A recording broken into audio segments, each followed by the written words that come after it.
The knock came at exactly 12:03 a.m. Not loud, not desperate, careful. Vincent Torino paused mid-sip, eyes lifting slowly from his glass of aged whiskey. No one knocked on his door at midnight, unless they were lost or already running for their lives. He motioned to the guard. The door opened. A woman stood there in the dark, soaked from the rain, breathing too fast. One arm wrapped tightly around a little girl no older than 7. The child didn't cry, didn't move. She just stared past the guards, straight at the man inside. The woman swallowed hard. "Please," she said quietly, "can you hide my daughter just for one night?" The room went still. That wasn't a request. That was a confession. Vincent leaned back, studying her face. "Do you have any idea whose door you're standing at?"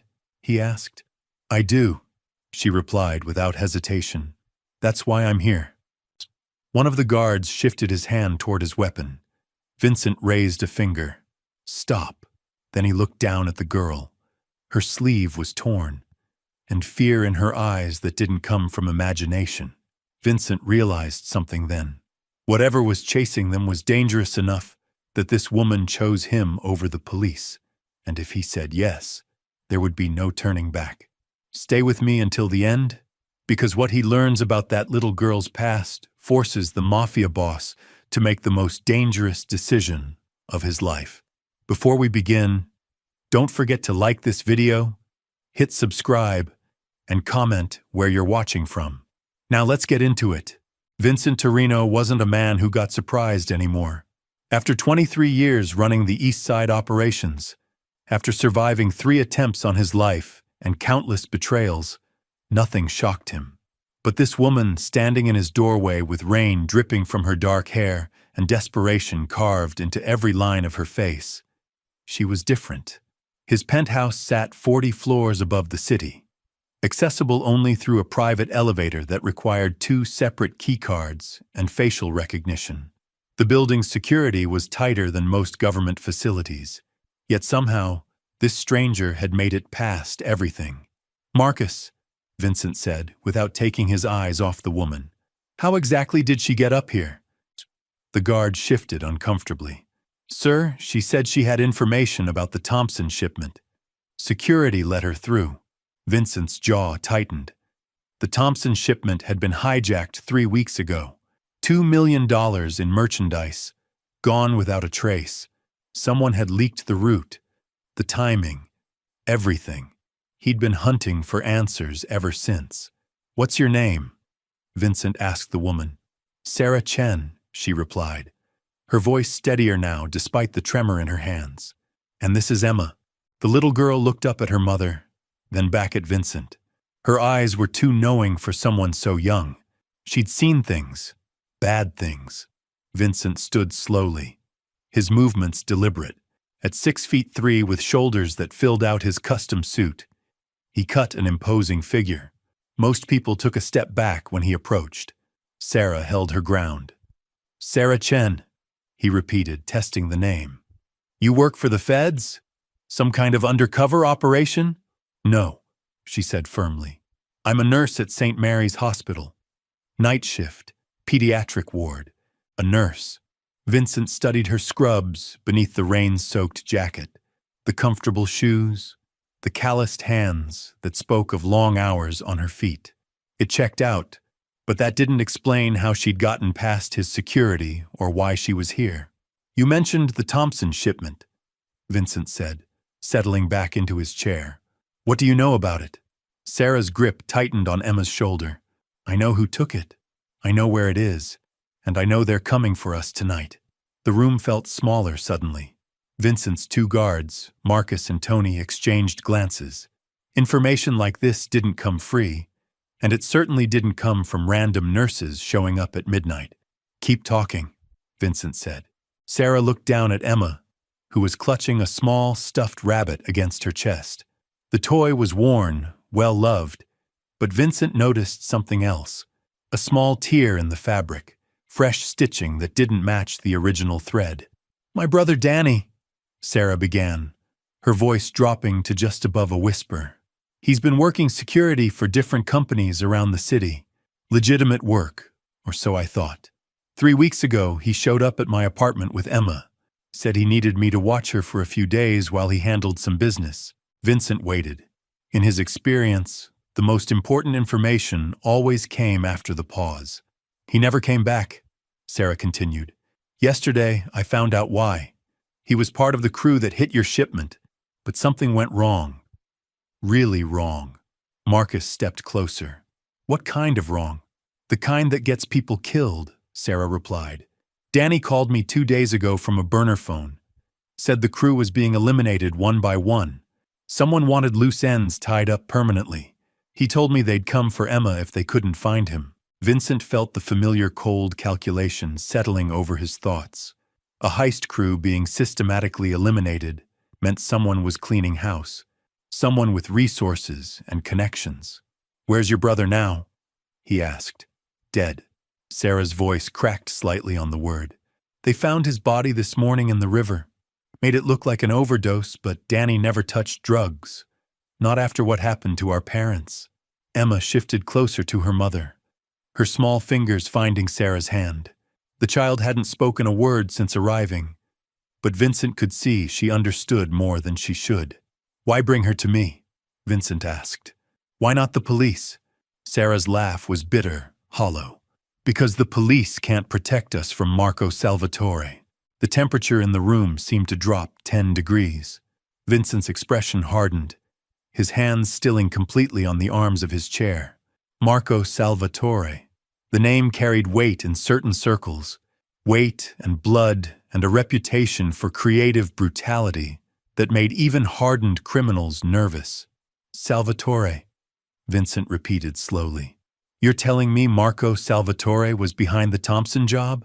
I'm telling you my brother died because he found out who was really running the operation, Sarah said. And now they think Emma knows something. They think Danny told her where he hid whatever he took from that shipment. Vincent looked at the little girl again. 7 years old, maybe 8. Dark hair like her mother's, but her eyes held secrets that no child should carry. Did he? Vincent asked quietly. Did Danny tell her anything? Sarah's hesitation lasted only a second, but it was enough. I don't know, she said, but they think he did, and they're coming tonight. Marcus moved to the window, checking the street below through a gap in the heavy curtains. Boss, he said without turning around. We've got movement. Black SUVs, 3 blocks out. Moving this direction. Vincent stood again, his mind racing through possibilities and consequences. Harboring this woman and child meant war with Marco Salvatore. It meant putting his entire operation at risk for people he didn't know and couldn't trust. But it also meant answers. And Vincent had been looking for those answers for 3 weeks. How long do we have? He asked Marcus. 10 minutes, maybe 15 if they're being careful. Vincent walked to his desk, opened the top drawer, and pulled out a secure phone. He dialed a number from memory. It's me, he said when the call connected. Clear the building. Everyone out except essential personnel, and activate the lockdown protocols. He hung up and looked at Sarah. You've got 30 seconds to tell me everything your brother said about that shipment. Everything he took. Everything he knew, everyone involved. Because once those elevators stop running and those blast doors seal, we're all committed to this path. Sarah's hands shook as she reached into her jacket pocket. Vincent's guards tensed, but she moved slowly, deliberately, pulling out a crumpled piece of paper and a small USB drive. Danny gave me this the night he brought Emma, she said, placing both items on Vincent's desk. He made me promise to keep it safe, said if anything happened to him, I should find someone powerful enough to protect her and smart enough to understand what it means. Vincent picked up the paper first. It was covered in Danny's handwriting, numbers, and addresses scattered across the page in what looked like code. But Vincent recognized some of the locations. Warehouse districts, shipping routes, drop points he'd used himself over the years. The USB drive was unmarked, generic, could contain anything or nothing. What's on it? Vincent asked. Financial records? Sarah said. Bank transfers, shell company documents, shipping manifests, everything Danny copied before the job went sideways. Marcus checked his watch. Boss, 7 minutes. Vincent slipped the drive into his computer. Files populated the screen, dozens of them. Bank statements showing transactions in the millions. Corporate documents linking legitimate businesses to offshore accounts. And photos. Surveillance shots of men Vincent recognized, including some from his own organization. His blood went cold. This wasn't just about the Thompson shipment. This was about something much bigger. Your brother wasn't just part of the heist crew, Vincent said slowly. He was gathering intelligence. Sarah nodded. He figured it out too late. The job was never about the merchandise. It was about getting access to shipping records, client lists, everything needed to map out your entire operation. Vincent's mind raced. Marco Salvatore hadn't just stolen $2 million in goods. He'd stolen Vincent's business infrastructure. Every contact, every route, every carefully built relationship over 2 decades. Emma tugged on her mother's sleeve. Sarah knelt down, and the little girl whispered something in her ear.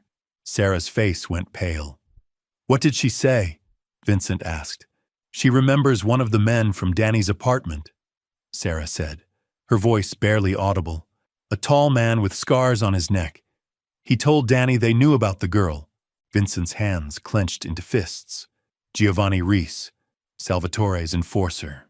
The scars came from a knife fight 10 years ago, and the man had a reputation for being thorough. If Reese was involved, this wasn't just about eliminating witnesses. It was personal. "Marcus," Vincent said without taking his eyes off the computer screen. "How many men do we have in the building?" 12, counting us. "Call Rodriguez and Chen. Tell them to bring everyone they can trust. We're about to have company." The secure phone on Vincent's desk buzzed. He answered on the first ring. "Sir," came the voice of his building security chief. "We've got a problem. 3 vehicles just pulled up outside. 8 men, all armed. They're not trying to hide it." Vincent looked at Sarah and Emma. The child had curled up in the leather chair beside his desk, still clutching her stuffed rabbit. She looked so small, so vulnerable, but those eyes held something that reminded Vincent of himself at that age. Determination, survival instinct. "Listen to me carefully," Vincent said to Sarah. "In about 30 seconds, this building is going into full lockdown. Steel shutters over every window, reinforced doors, independent power supply. We can hold out for hours if we need to." "What about Emma?" Sarah asked. "She'll be safe here. Safer than anywhere else in the city right now." Vincent pulled up another file on his computer. Security footage from the building's parking garage, time-stamped from earlier that evening. He watched Sarah's car pull in, saw her get out with Emma, saw them take the elevator to the lobby. But there was something else. A figure in the shadows, staying just out of camera range. Someone had been watching, following them. "They knew you were coming here," Vincent said. "This isn't a coincidence. Someone wanted you to lead them to me." Sarah's face crumpled. "I'm sorry. I didn't know. I just wanted to keep her safe." "You did what you had to do," Vincent said. "But now we all have to live with the consequences." The building's alarm system activated with a low, steady tone. Emergency lighting kicked in, bathing everything in red. Vincent heard the heavy thud of blast doors sealing throughout the building. Emma looked up from her chair. "Are we trapped?" she asked in a small voice. The first words she'd spoken since arriving. Vincent walked over and knelt beside her chair, bringing himself to her eye level. "No, sweetheart. We're protected. There's a difference." She studied his face for a long moment. "Uncle Danny said you were dangerous." "I am," Vincent replied honestly. "But not to you." Emma nodded solemnly, as if this explanation made perfect sense to her. "He said you keep your promises." "I do." "Then promise me something," she said, her small hand reaching out to touch his arm. "Promise me my mom won't get hurt." Vincent looked up at Sarah, then back at Emma. This child had already lost her uncle. She'd been running for her life for days, and now she was asking him, a man she'd just met, to guarantee her mother's safety. In his world, promises were currency. They were contracts written in blood and honored with violence. He didn't make them lightly. "I promise," he said. Marcus appeared at his shoulder. "Boss, they're moving. Lobby level, coming up the stairs." Vincent stood and moved to his desk. He opened another drawer and pulled out a pistol, checking the clip automatically. "How many floors?"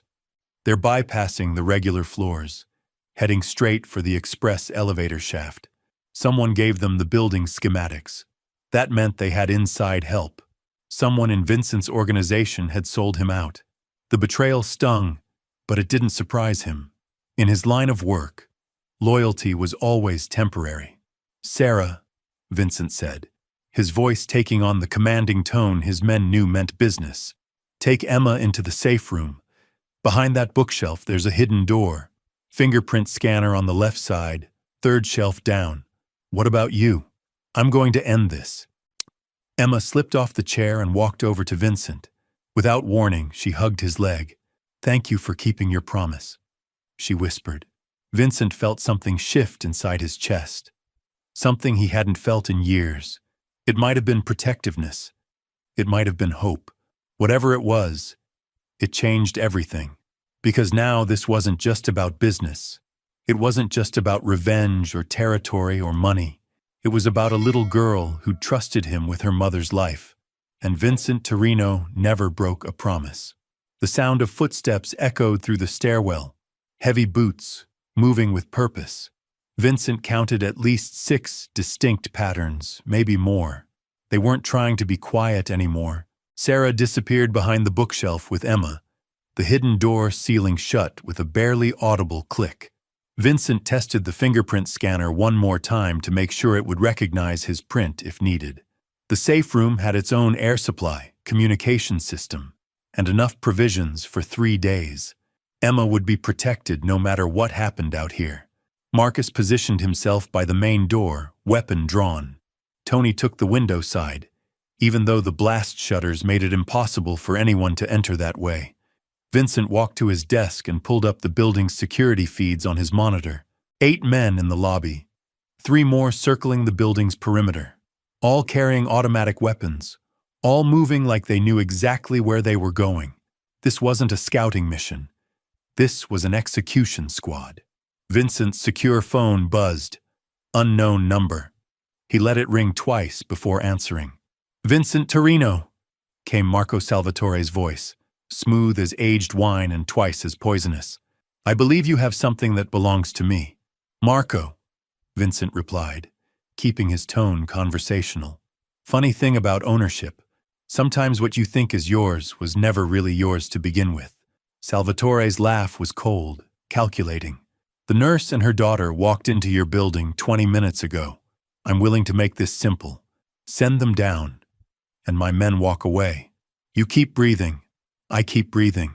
Everyone wins." Vincent looked at the USB drive still plugged into his computer. The financial records painted a clear picture. Salvatore had been systematically infiltrating legitimate businesses, using them to launder money and move product. The Thompson shipment had been a cover operation, designed to steal Vincent's client database and shipping routes. "Here's the thing, Marco," Vincent said, scrolling through another file. "I've been looking at some very interesting documents. Bank transfers from your offshore accounts to certain city officials. Shipping manifests that show you've been using my routes for the past 6 months. Payment records to someone inside my organization." The line went quiet for a moment.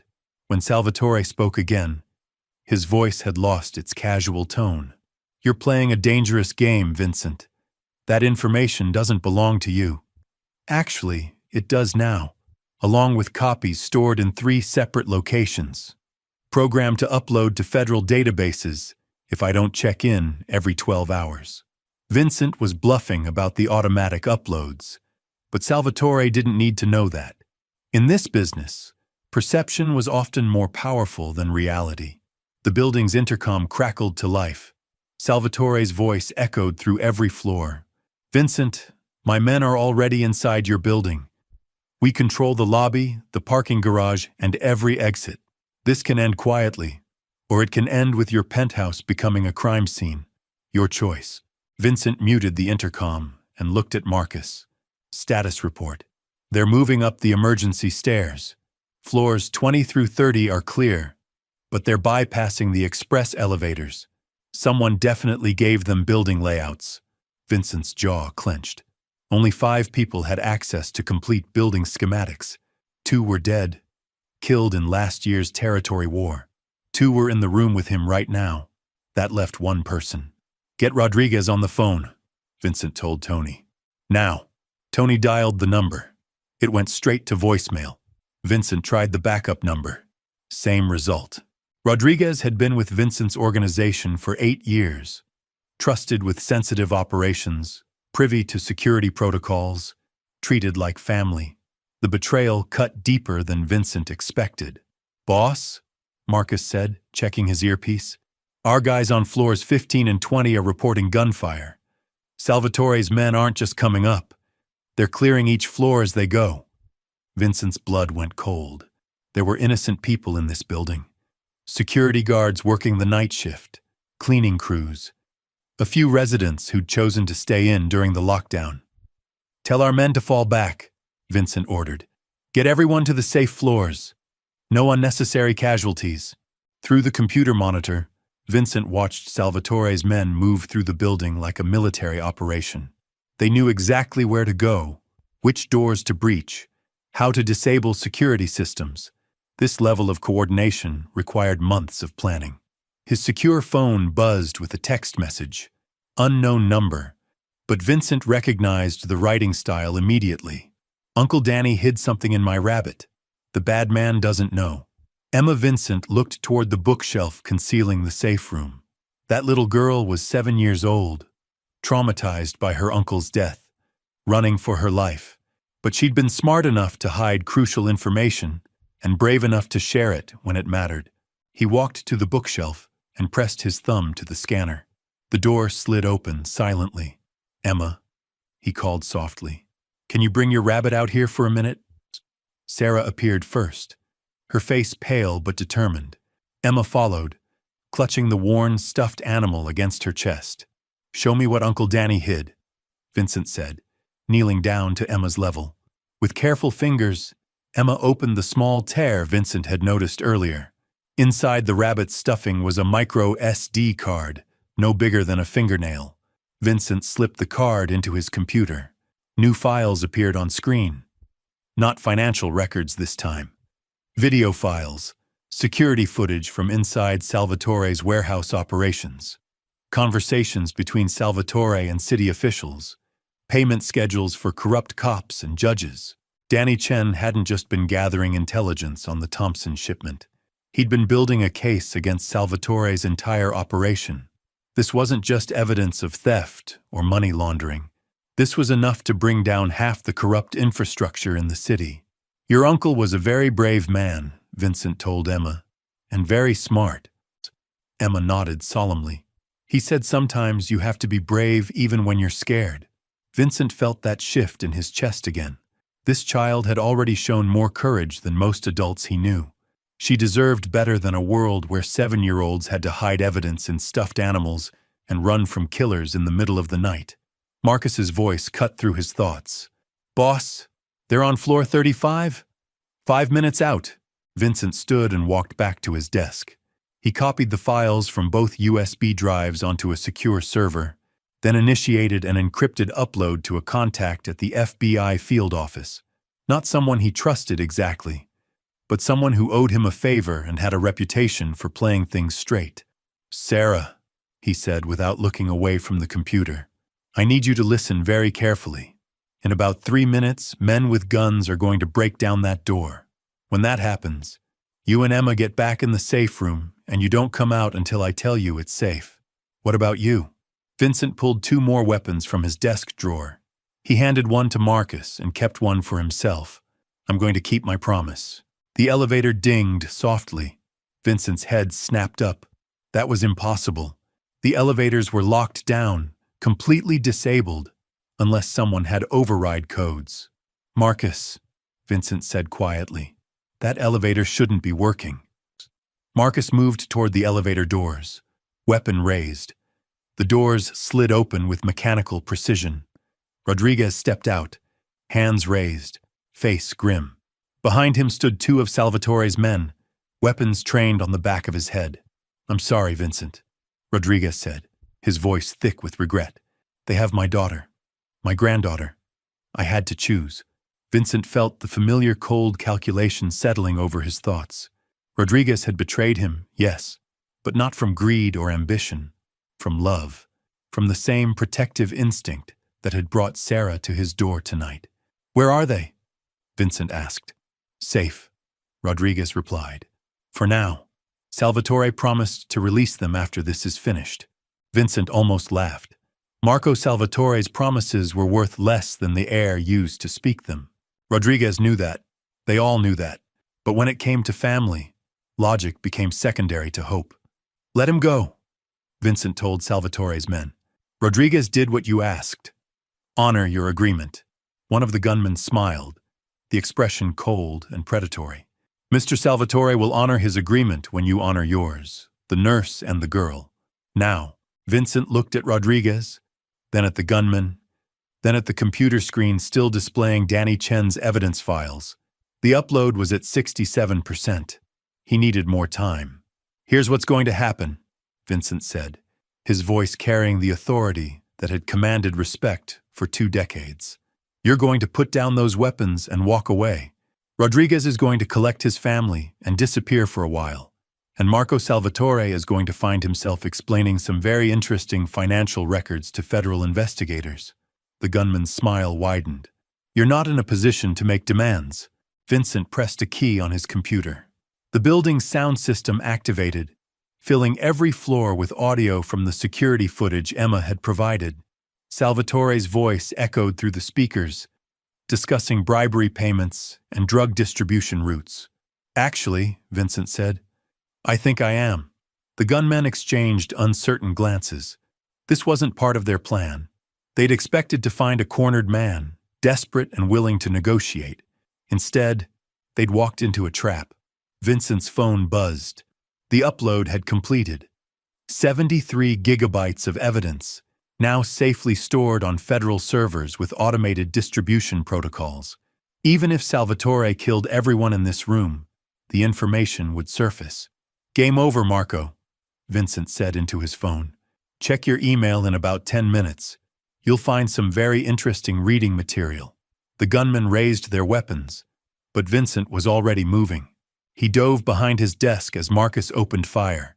Tony emerged from his position by the windows, catching the gunman in a crossfire. Rodriguez dropped to the floor, crawling toward cover behind an overturned chair. Vincent couldn't tell if he'd been hit or was just trying to stay out of the line of fire. The firefight lasted less than 30 seconds. When the smoke cleared, both of Salvatore's men were down. Marcus had taken a bullet in the shoulder but was still standing. Tony was checking Rodriguez, who was clutching his leg but alive. Vincent stood slowly, his ears ringing from the gunfire.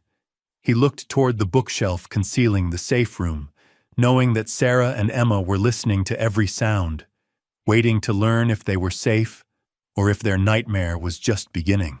His secure phone rang. Vincent answered without checking the caller ID. "Vincent," came a voice he didn't recognize. Female, professional, with the clipped efficiency of federal law enforcement. "This is Agent Patricia Hawkins, FBI. I believe you have some information we'd like to discuss." Vincent smiled for the first time that night. "Agent Hawkins, I was hoping to hear from you." "Vincent," Agent Hawkins continued, her voice cutting through the ringing silence. "We've received your uploaded files. Impressive collection. Marco Salvatore's operation just became a federal priority." Vincent walked to the window, looking down at the street 40 floors below. Salvatore's remaining men were retreating to their vehicles, but they weren't leaving. They were regrouping. "How long before you can get here?" Vincent asked. 20 minutes. Maybe less if traffic cooperates. We might not have 20 minutes. Through the building's security feeds, Vincent watched more vehicles arrive. Not just SUVs this time. A panel van, 2 motorcycles, and what looked like a modified armored truck. Salvatore was escalating. Marcus appeared at Vincent's shoulder, pressing a makeshift bandage against his wounded arm. "Boss, We've got a bigger problem. Building management just called. They're reporting a gas leak in the basement. Cities sending emergency crews. Vincent's blood went cold. There was no gas leak. Salvatore was creating a reason to evacuate the building, forcing everyone into the open where his men could finish what they'd started. How many civilians still inside? Vincent asked. 12 residents who didn't leave during the lockdown. 3 security guards on the lower floors. The cleaning crew was told to go home early. Vincent did the math quickly. 15 innocent people, plus Sarah and Emma. All of them now targets because of the information hidden in a little girl's stuffed rabbit. Tony, Vincent called across the room. Get on the radio. Tell our people to start moving civilians to the reinforced floors. Anyone who can't fight stays in the safe zones. Tony nodded and grabbed his communication device. Vincent heard him coordinating with the building's remaining security team. His voice calm despite the chaos. Rodriguez struggled to his feet, using the wall for support. Blood seeped through his pants leg, but the wound didn't look fatal. Vincent, Rodriguez said, his voice heavy with shame. My granddaughter. She's only 5 years old. Salvatore's people, they showed me pictures of her walking to school. Said they knew her schedule, her route, everything. Vincent understood. In their world, family was both strength and weakness. The people you protected were also the people who could be used against you. Where is she now? Vincent asked. Safe house across town. At least I hope she's safe. Vincent's secure phone buzzed with a text message. He read it quickly, then showed the screen to Marcus. Building surrounded. Exits blocked. Federal backup delayed due to coordinated traffic incidents across the city. Agent Hawkins. Salvatore wasn't just targeting the building. He was creating chaos throughout the city to prevent law enforcement from responding. This operation had been planned for weeks, maybe months. Vincent walked back to the bookshelf and activated the hidden door. Sarah appeared immediately, her face pale but determined. Emma stood beside her, still clutching the now empty rabbit. How are you holding up? Vincent asked Emma. The little girl looked up at him with those 2 knowing eyes. Uncle Danny used to say that being scared doesn't mean you're not brave. It just means you're paying attention. Vincent knelt down to her level. Your uncle was a very smart man. What else did he tell you? Emma glanced at her mother, then back at Vincent. He said if something happened to him, I should tell you about the boat. What boat? The one with the blue stripe. Dock 17 at the marina. He said there's another hiding place there with more important things. Vincent felt pieces clicking into place. Danny Chen hadn't just gathered evidence against Salvatore. He'd created multiple backup plans, multiple hiding spots. The marina was 15 minutes away by car, assuming the roads were clear. Sarah grabbed Vincent's arm. You can't be thinking of leaving. It's too dangerous. It's more dangerous to stay, Vincent replied. Salvatore's not going to stop. He'll bring this entire building down if he has to. But if we can get to that boat, we might find something that ends this permanently. Marcus checked his weapon and spare ammunition. Boss, with respect, that's a suicide mission. They've got us surrounded, and the marina's completely exposed. Vincent looked at Emma one last time, then at Sarah, then at his wounded men. Sometimes the most dangerous decision wasn't about strategy or survival. It was about choosing what kind of man you wanted to be when everything fell apart. Marcus, Vincent said quietly, get them to the marina. Take the service tunnels. I'll handle Salvatore. Sarah grabbed his arm. You promised you'd keep us safe. I am, Vincent replied. This is how I keep that promise. One knock at midnight had changed everything. A desperate mother, a brave little girl, and a mafia boss who discovered that sometimes the people worth protecting are the ones who teach you what protection really means.